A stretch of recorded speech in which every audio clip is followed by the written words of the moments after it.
Jätkusuutlikkus on meile väga oluline Eesti Energias, et eelmise kevadel tulime välja oma uue strateegiaga, oleme teel nulli. See tähendab seda, et aastaks 2045 peab meie süsiniku heide olema 0. Ja me oleme lubanud oma klientidele, et me oleme ka neile sellel teel kasulikud. Me pakume energialahendusi, mugavaid, kasulikke ja selliseid, mis aitavad siis ka klientidel nende keskkonnajalajälge vähendada. Sellepärast, et kas me tahame või mitte, suur osa keskkonnajalajäljest on seotud energiaga.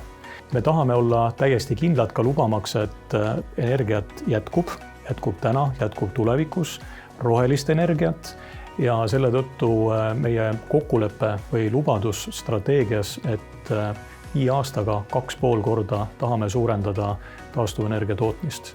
Seda on väga palju, need on päris keerulised projektid, väga suured investeeringud, aga seda me oleme lubanud. Suur osa on iga ettevõtte puhul, millega juhid kokku puutuvad, igal juhul seotud energiaga. Selles muutuses, tahame või ei taha, puutuvad kõik kokku energiaga, kõik on energiakasutajad.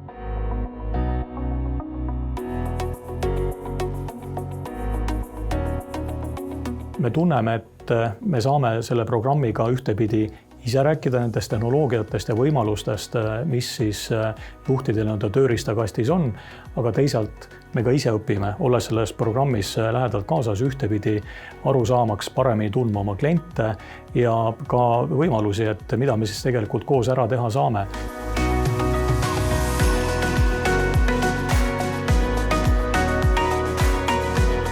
Tõesti, oleme juba seda suurepärast programmi tutvustanud, tekitanud isu ja suuname oma juhte sinna, sellepärast, et me peame juhtidena, kõik meie juhid, meil töötab üle 200 juhi kokku erinevates riikides, me peame olema tõesti innustunud sellest, mis me teeme, me teame, et kuidas ta muutust juhtida, me peame aru saama tehnoloogiatest, aga tõesti me peame ka inimesi tundma.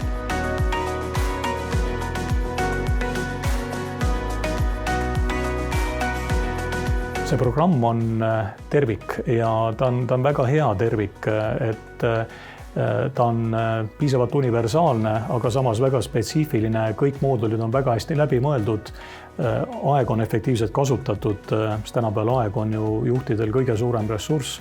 Ilma uute tehnoloogiateta me ei saa kindlasti hakkama, on väga oluline, et nendest rääkida.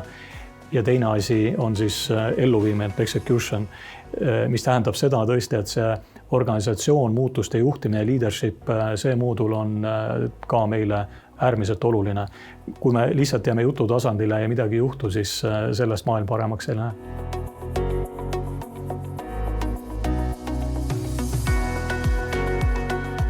Ta aitab kõigepealt natukene lahti mõtestada seda, et mis see probleem siis tegelikult on. Kui me ütleme lihtsalt rohepööre, see ei aita mitte kedagi. See tuleb võtta seibideks. Ja ilmselgelt, kui on teadmatus, siis on ka hirm. Et kõigepealt aitab natukene seda teemat avada, lahti mõtestada ja siis pakkuda ka lahendusi.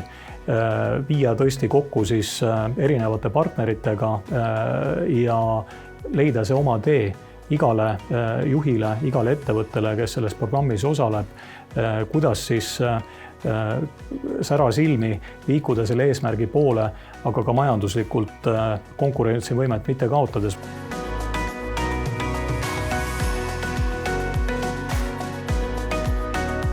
Me kindlasti kasutame, meil on lausa esimese tasandi mõõdik, näiteks meie toodetud energia süsiniku efektiivsus, intensiivsus, ja see on näiteks see mõõdik, mille järgi ka meie omanik meid hindab. Nii et ei ole see, et teenige hästi palju raha ükskõik kuidas, aga me peame oma keskkonna jalajälge kogu aeg vähendama. Ja meil on plaan ka, kuidas seda siis süsiniku jalajälge kogu aeg vähendada, seda võib mõõta peaaegu reaalajas, nii et me ei mõõda seda isegi korra aastas, vaid peaaegu kogu aeg. Lisaks on meil väga selged eesmärgid kõikide meie jääkainete taaskasutusse võtmisel, mis on siis näiteks põlemisprotsessis tekivad tuhad või aherained, et kuidas siis majanduses uuesti kasulikult uuesti kasutusele võtta ja ka seda me mõõdame, ka oleme siin eesmärgistanud ennast.